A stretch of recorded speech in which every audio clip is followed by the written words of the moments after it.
turn it over to the brilliant Alexis Reed.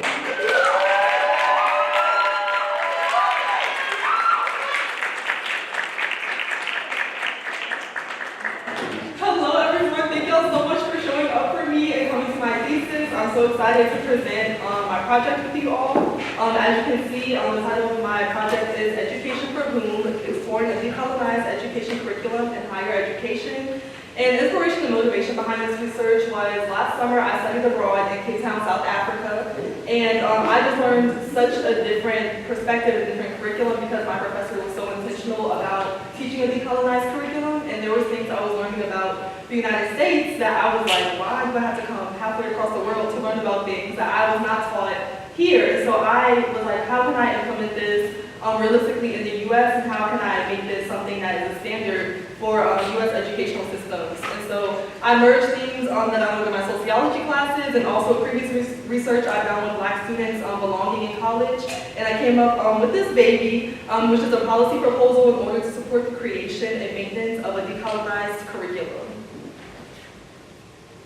So first, in case you don't know what decolonization is, it seems like a scary word, there's a lot to unpack. We're gonna go over a definition, and I found this in my research, and I felt like it summed it up really well. So by decolonizing, one finds ways to challenge the massive narrative, censors non-Western ways of knowing and learning, and challenges principles that maintain the status quo.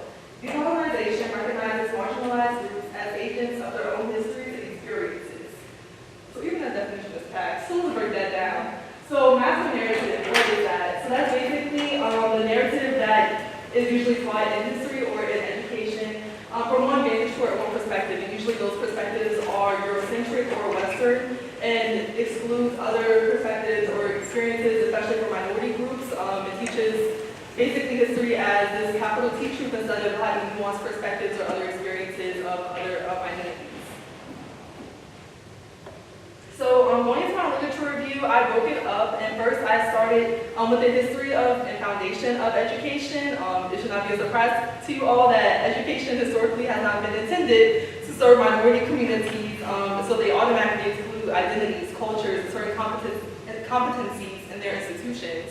But education was initially for white Christian males, and in 1870 you saw the expansion of Black colleges in the South, and then by the 1950s, we have integration, and I have that in quotes because you know that integration did not have the deliberate speed that it should have, and there's still many impacts of it today. And then automatically this systemically underserving minority communities by excluding so many different groups of people and only intending it to be for one demographic. So then that leads to the question, well, who was it made for? Why teach? So this initially schooling started with the perpetuation of class, so upper class individuals, who had access to education and what that was made for. But also the reinforcement of elitism. If you were anything below that middle class, lower class, working class, you usually just were taught a trade and taught to work with your hands, and weren't actually taught schooling because again it was seen as an elite thing. So with this comes socialization of the workforce, which means that you were basically taught to uphold the workforce, but also the morals of society. Now, what do the morals of society look like in 1800s? Well, that differs, especially depending on identity. So then this goes into progression of schooling, because there were no formal trainings required for teachers. You were just kind of a teacher. You did not have to have any training to do that. So there was not really any pedagogy or theoretical frameworks that was being worked from until the 19th century. And then that initially started with someone wanting to be like, oh, well, how does this actually affect disability education? How can we make a different type of curriculum for disabled people? And that also led into having a more holistic education, so teaching students as a whole instead of teaching at them, actually teaching them as a whole person. And then also teachers now, well, y'all have to get certified. And that has to be something that they actually were prepared to do. So the impact of this all, obviously I just went over the foundation of that, and there are a lot of just prejudices and exclusions in that. So with that, there is a lack of sense of belonging in environment, especially for minority students in higher education. And all of this impacts the students' performance, educational outcomes, and belonging on campus. So there's alienation, there's racial stressors, there's lack of representation either from their faculty and staff or from their peers. And there's also just just a lack of support and accessibility to resources, either because of microaggressions or unconscious bias. They're not being perceived in the way of, oh, they deserve this opportunity, or not just having the knowledge and access to resources as their white counterparts would have. And then multiple terms, well, these three terms came up multiple times throughout the research that I thought was important to pull out. So critical consciousness, cultural responsiveness, and cultural competence. And I know that all probably sounds very similar, and you probably cannot tell the difference, and they are very similar. But basically, critical consciousness and cultural competence are very similar in the way that it's a teacher or a person just really understanding the whole of a student and their culture and their background and how that influences a student's everyday life and every aspect of them. So not just in one field, but really walking with that identity and having that knowledge and background on a culture and having that competence. But you can have all this knowledge and not do anything with it or not know how to respond to it, which is cultural responsiveness. Taking that into account, including that in curriculum, including that in your interaction with people and students. So there's also impact on student, faculty, and staff. And a lot of it does intersect as far as minority faculty and staff and students. Burnout. Burnout is very real. Yeah, you have these burdens placed on them, extra burdens that they have to take into account either because of their identity or race, any type of minority background. And that causes them to have burnout, and there's also burnout because of lack of tools and supports from the university, either to students and to faculty and staff. So faculty and staff, even if they're interested in diversifying their curriculum or doing this work, there is often not enough support from the university to keep this sustainable.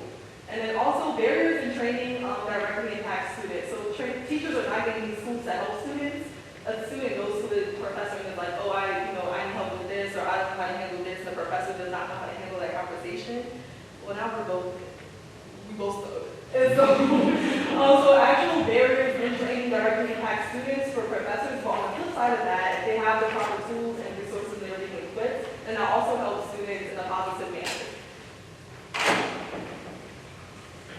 So then comparison, as I talked about the foundation of institutions in the U.S., I thought about, well, how will this look for universities or institutions that have different foundations that started with completely different reasons? So obviously, historically black colleges and universities or HBCUs have a completely different foundation because they were intended for African American and black students.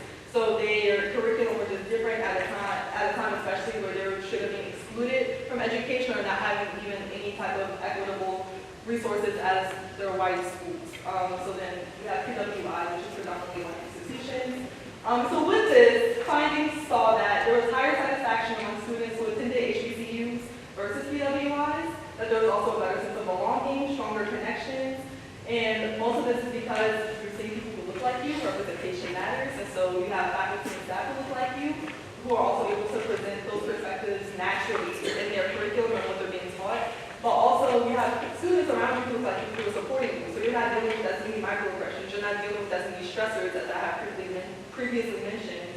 And all of this directly leads to higher success among students, both in college and then post-graduation, for obvious reasons, you're being supported.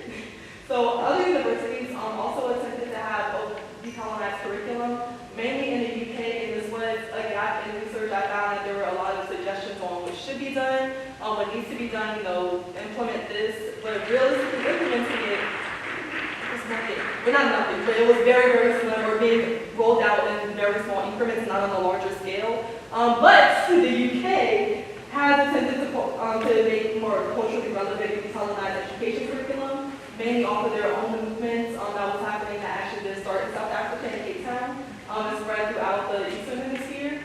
And so adopting a culturally relevant pedagogy showed to be more beneficial for students and faculty, but also diversifying faculty and staff, because naturally, if you're having faculty and staff who are diverse and already bring those experiences to the table, they're going to include that in their curriculum and offer, again, different various perspectives to consider. So, why does this all matter? So it matters for both students and faculty and staff. So for students it matters because, again, representation matters. Representation matters because seeing yourself in a position that you may not have otherwise been exposed to outside of college is so important for students, especially in higher education where you're going to learn and develop in your career. And so also allowing students to have nuanced perspectives of history and also analyzing it and not being taught from one framework or one vantage point, again, as with the master narrative. When you're challenging, this is how other groups experience this event, or this is how this affects other groups in this field. It's allowing students to really analyze what they're being taught and not having to just take what they're being fed and being like, okay, this is the only truth, because oftentimes that is not the case. And then also equipping students to be world citizens. Again, that's why they come to college. We're equipping them to go into the world and be good at what they do. And part of that is relationships, so professionally, personally, and relationally, developing students to be able to interact with people outside of themselves. No matter if you're going to be a CEO, a social worker in the arts and humanities, whatever you do, you're going to be interacting with people who most likely do not look like you and being able to look at them as a whole person, but also knowing their background and knowing how to be sensitive to those cultures is extremely important in the professional world. And because of this, it benefits all students, it especially benefits minority students, but it benefits all students because, again, we're teaching all students how to interact with each other, but also other parts of history that, and just knowledge in general and how these affect all groups instead of the main group. And so then also this matters to faculty and staff because professional development matters. A lot of the time, these tools or resources are not accessible unless professionals seek them out themselves outside of the university, or even if it's offered within the university, there's little support to help sustain that. And so with this, those support and resources for faculty and staff, this will help faculty be better at what they do and also learn more about their field and how it affects their students specifically, or even students who or may not be in the classroom who represented the overall that when they go into the field they will come in contact with. And then also meaningful relationships with students and in their spheres of influence. So faculty and staff relationships matter too, especially with their students, but also with their coworkers. That is very important. That representation also matters to faculty and helps take a burden off of them. So for the actual proposal, I was offered a couple of options. You can either do, well, Dr. Neal was like, look, you can either do an actual university and deal with all the intricacies of that, or you can do a make-believe university where ideally everything will be perfect in the perfect world. You can have all the money, funding, resources, whatever you will want to make this realistically happen. And I said, give me unicorn university. Because ideally, and my goal overall for this proposal was to have something practically that could be implemented in schools instead of being, oh, this is what X, Y, and Z should happen. Well, let's make it happen. So I would hope with this that even if it's not everything can be taken on, that is just get some pieces of it that individual universities could take on and try to implement and apply in their structure. So first, the actual structure of it is a backward design, which basically means a big end goal with progressive steps to get to that end goal. So instead of having one big goal and trying it all at one time and having it just fall through and not being productive, having a bigger goal and progressively getting to that goal over a series of years and steps and benchmarks. So that's the overall design. So with that, we're going to also do intense onboarding because you can be working on the people inside the university, but if the people you're hiring and bringing on board are also not at that level, then you're kind of undoing the work that you started with. And so intense onboarding, which is basically just hiring those with the displayed values of diversity, equity, inclusion, and justice, and cultural competence. So having that be something that is highly valuable on the hiring committee and not just a box to check off, but actually displaying those values. So when they come into this culture, they already have an idea and knowledge and background with that type of work and know what they're getting into. And then also cohort models within the schools and departments. So basically, professors having cohort models for them to meet up with once a month and people in their respective fields to be able to say, hey, this is like what's working, what's not, a reflection time, this is what we need. This is, what I would like to see type of thing. So cohort models to really help faculty debrief and reflect, but also a core team. As we saw, burnout was a really big issue because of the burden, especially on minority faculty and staff and students. So having a group specifically focused on managing the implementation of this policy, they're getting paid for it, they're bringing their specialties with them, and sharing the resources with the university. That is very important, and that's the only focus, the only thing we have to worry about. So the actual proposal would look something like this. So the implementation of it will look like benchmarks. And so that would be basically goals being every year, every school year, to be like, okay, this is what we're going to achieve, and then also looking at evaluations, faculty self-evaluations, that I also learned and working on this project is very big and does actually influence a lot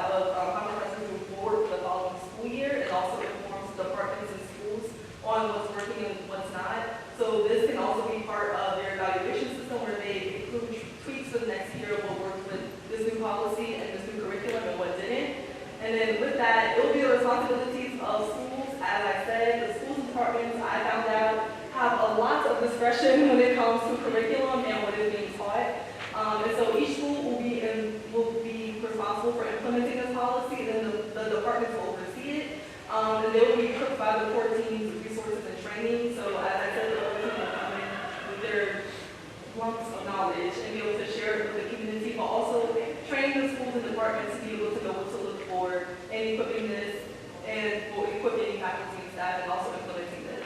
And then with this, because the evaluation processes are so important and they're usually done within the schools and the departments, that process will be streamlined because if you're looking at evaluations that help us keep the next year and the school is involved with implementing this, they can directly see what will be helpful for the next year, what needs to be done away with, etc. And then also immunity and incentive is so important for professors. And so having the training tools and support paid for. Anything outside of hours, paid for. Over the summer, paid for.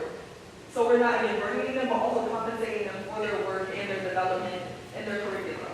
And then also new guidelines on how to interpret these evaluations, so there's limited bias or prejudice as far as enrolling in the curriculum and having maybe pushback from students or just trying to figure out, how this is going. So we're going to say, okay, we're going to give you some grace with that. The evaluations are not going to go harshly against the professor as they usually would, but also allowing them to, have some understanding as to what's going on. And then also post-tenure security, because tenure in the academic field is everything. And so having that security, because I also found out that there are certain jobs or positions that aren't even eligible for tenure in higher education, and so having that security of, even though you tried this and you're working on this, this is something you can still have to fall back on and you're not jeopardizing the tenure.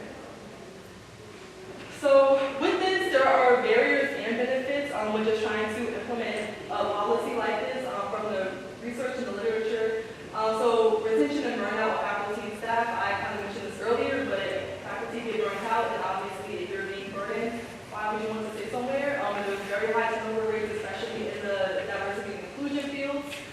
So having that be a barrier is something to consider. And also lack of support and resources from the university, too much burden in addition to other roles, again, for professors. Too much burden, and, well, they don't have the resources to support to begin with. Also pushback and poor implementation from faculty. So either pushback from faculty members or even from students, but also faculty maybe not implementing it in the correct way either because they don't see the value in it or they just are still not quite understanding how. That can be a barrier because now, you're still not teaching things correctly. But also faculty may be intimidated by the students' pushback and then not being receptive to the information, which is something to consider because students, they still matter, perspectives matter, and there are those student evaluations that roll out every semester, and that is important to take into consideration. Also kind of analyzing, is it the student just pushing back because they don't agree, or is it pushing back because it's actually not being productive? And so the benefits of this, for me, far outweigh the barriers, but for community and development in the university is so important. This will help build community and development between faculty and students. Also improve teaching and learning. Teachers will have better tools to be able to teach everything in the respective fields better, and students will be able to learn better because they're being taught something that they can identify with and that matters to them, but also is a more holistic approach to education and to their fields. And then student retention will be a big benefit because they have that support and inclusion and they don't feel alienated anymore. And then also professional development for professors, which looks, again, really good, also really does help them in their field that they may not have been equipped with in their research or before teaching at a university. And then again, overall, increase in success, increase in sense of belonging for students and faculty and staff. So that is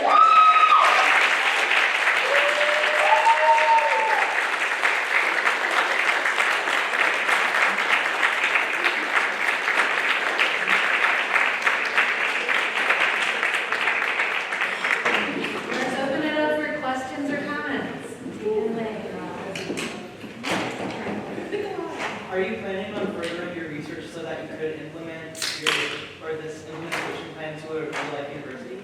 Oh yeah, I really hope to make this policy real one day. I'm not planning about it. So yes, I would love to further my research, especially I'm planning on going to grad school. So then, and all the things that to affect with this, because this really does affect every single field, no matter if, like I said, no matter what school you're in, it's going to affect you somehow. You may just not understand it, but I think this is something that needs to be rolled out to help people in every field and learn something that's more well-rounded than what's state taught. Period. August. You said that you had a good experience with your professor and you have been really intentional about teaching the colorblindness curriculum. What were some strategies that they used that you That professor. Outside of like all my professors in sociology and Dr. Garner, that's one of my like favorite professors I've ever had because from the jump she came and she taught us a little bit about decolonization and that related to what we were learning in my classes on U.S. protests in South Africa and comparing those. And so it related to what we were directly learning, but she also talked a lot about colonialism as a whole, that being the foundation of it. And that is the framework we worked from going literally to modern day and seeing how that connected. And I think having that foundation laid from jump really helped. And I think if professors really understood like the foundation of whatever field that they're teaching and how that interferes with what we know today, that can really help set the framework for students to be understanding and always make that connection back. That's it. What are the research and policy gaps that you have identified that are barriers to implementation of this program? What do we not know yet that could ideally make this happen? There's a lot that we don't know yet. And there were a lot of gaps, and I initially tried to make direct links between things. So I'm like, okay, is there a direct link between like what students are being taught and then student retention, student sense of belonging, student, just acceptance, and those direct links were not being made, and it can kind of be implied from the research, but there was like no direct research being made on like how this actually affects students long term and how this affects them outside the classroom, and I would really like to see that. And I think that will really help inform policy and making it more student focused on what they need and how to really equip a whole person by the time they leave university. Danny? You mentioned cohort studies that to evaluate programs that are doing. Have you found that there are certain programs in the country that are doing a good job, that have already integrated some of the things you spoke of, and where have you seen a distribution of those programs? Obviously, it sounds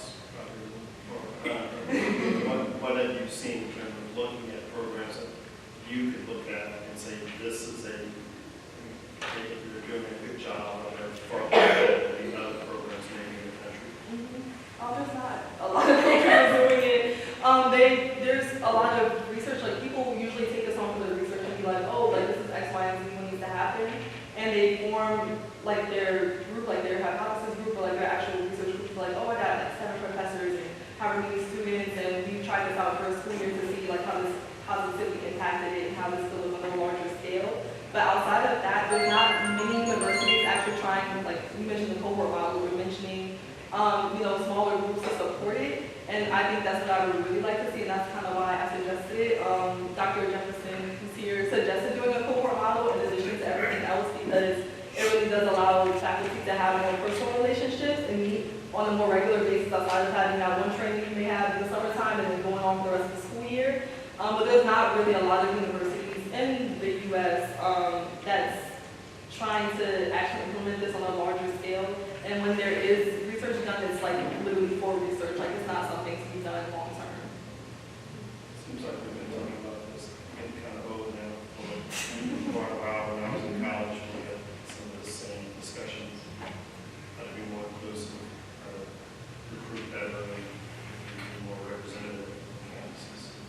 Hopefully we won't have to talk about it soon because it'll be in place. First, let me just say, I'm beyond confident. My question, I noticed that your models, a lot of the new charters models, that is what we focus on is diversity, equity, inclusion, heavy on equity and education. So how do you,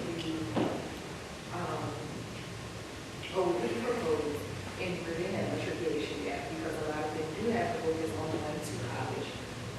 Some schools even have a program that helps focus on the student matriculating to college.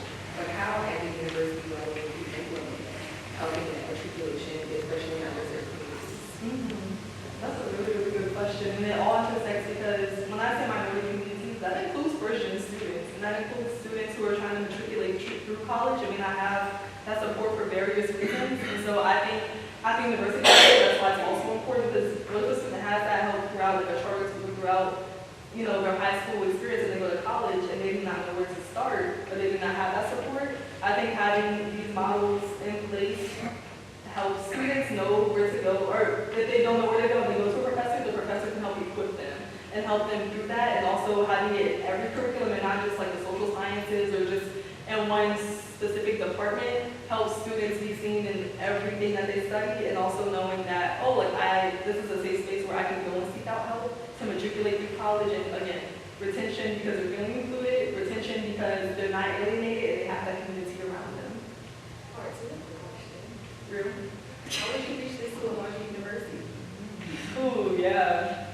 That's scary. that's a really good question because obviously we don't go, or I'm not gonna say we, I don't go to a larger university, and the policies will differ depending on if it's a public school, if it's a private university, if there's some type of affiliation. So that's something I would like to look into, like how will this realistically be implemented in a larger university.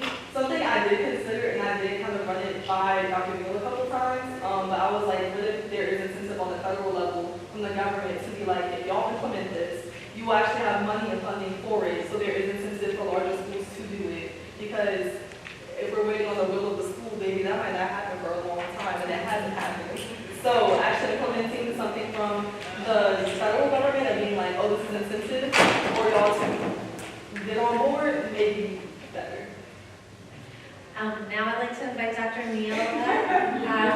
And as she comes up, come on up. And I'd like to invite Alexis down. And I know this is a room full of Alexis Reed stands, but I just want to throw in my Alexis Reed standing while she comes down here to just say that I have gotten to have the pleasure of seeing her make our campus a better place as a leader for so long. And it's such a pleasure to see her academic work now, which I haven't gotten to see as closely. And again, we're all standing, so I pass it over to Dr. Neal. Oh my gosh. There's so many things that I want to say here in such limited time. Part of what I wanted to share with y'all that I think y'all actually probably know is just how enjoyable it is to work with Alexis and to have her in class. I've had the pleasure of having her in Yes. And it was really just a pleasure to have conversations with her. Bringing material into the classroom and hearing her reactions and her insights was just, always an asset to have in the classroom. And of course, that's continued on throughout the semester, being able to work with her. And I also was just thinking about how much this project really speaks to her character, which you told me early on what you wanted to do. I admit I was a little bit nervous just because the scope of the project is so large. I don't know if y'all could tell, but sometimes it felt like we were going down this sort of wild labyrinth rabbit hole where it was like, well, we could do this, but then there's this, but then there's, I really feel like the reason it was successful is because of your commitment to this topic and your commitment to equity overall, which of course is reflected in all of the amazing things that you've done on campus during your time here. There is going to be a gigantic Alexis-sized poll after this semester. I think you're going to be deeply, deeply missed. I know you will be in our